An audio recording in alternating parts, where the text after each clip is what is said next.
Hi, greetings. This is video number 16, lecture number 10 of C.F.W. Walther's The Proper Distinction Between Law and Gospel. So this is the 10th lecture that we're going to read, and we're going to post in the description the online version of the book for those that want to follow along. Now let's get right into it. The 10th evening lecture, November 28th, 1884.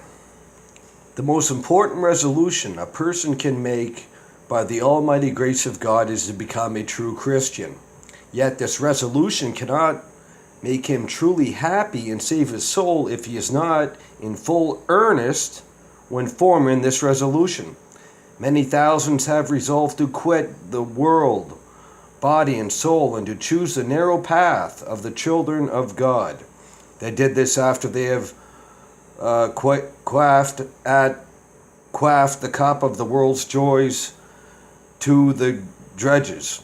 Many, after learning by some sad experience the truth of the Bible passage, sin is a reproach to any people, Proverbs 13:34. Many made up their minds to quit their sins, even their pet sins.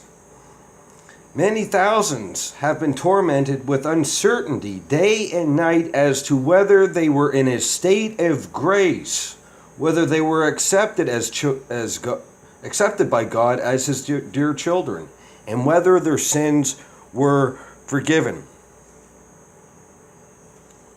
They have been filled with anguish when they ask themselves the question, if I were to die today, would I be saved?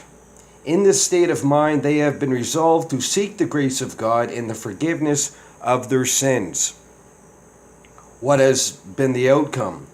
The majority of those who had formed this resolution did not carry it out. They postponed the execution. Days, weeks, months, years. Forming the resolution is as far as they got. Finally, death overtook them, and they were lost forever. Why was this? They were not in earnest when forming their resolution. True, God is so patient, kind, and gracious as to forgive Christians their sins of weakness and frailties daily and richly, but He does this only to those who really in earnest about being Christians.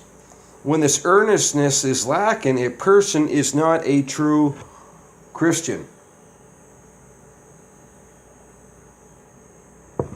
Now, a situation similar to this obtains when a person resolves to become a servant of Christ, a minister of the Church of Christ,